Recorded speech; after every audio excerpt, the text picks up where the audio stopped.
और बांग्लादेश से आए हुए सभी जो इस देश के विरुद्ध है उनको उखाड़ के फेंकना पड़ेगा। ভারতে সংখ্যালঘু নির্যাতন ইস্যুটি আলোচিত দীর্ঘদিন ধরেই।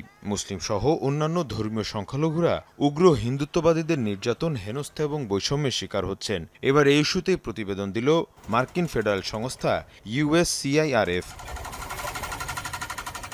মঙ্গলবার যুক্তরাষ্ট্রের আন্তর্জাতিক ধর্মীয় স্বাধীনতা কমিশনের বার্ষিক প্রতিবেদন প্রকাশিত হয়। এতে উঠে আসে ভারতে চলমান সংখ্যালঘু নির্যাতনের বিষয়টি।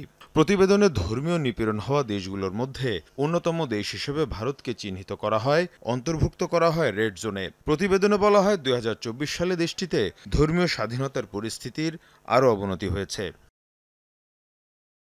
প্রতিবেদনে আরও বলা হয়, মুসলিমদের বিরুদ্ধে উদ্দেশ্য প্রণোদিতভাবে প্রোপাগান্ডা ছড়ানো হচ্ছে। ক্ষমতাসীন দল বিজেপি এবং প্রধানমন্ত্রী নরেন্দ্র মোদীও মুসলিমসহ অন্যান্য ধর্মীয় সংখ্যালঘুদের বিরুদ্ধে বিদ্বেষপূর্ণ বক্তব্য দিয়েছেন বলে প্রতিবেদনে উল্লেখ করা হয়।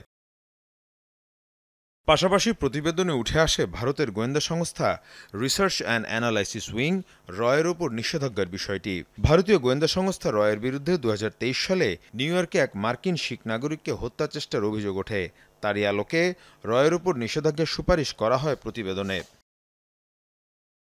এদিকে বুধবার ওই প্রতিবেদনের বিষয়ে প্রতিক্রিয়া জানিয়েছে দিল্লি। ভারতের পররাষ্ট্র মন্ত্রণালয়ের মুখপাত্র রণধীর জয়সওয়ালের দেয়া বিবৃতিতে বলা হয়, প্রতিবেদনটি উদ্দেশ্য প্রণোদিত।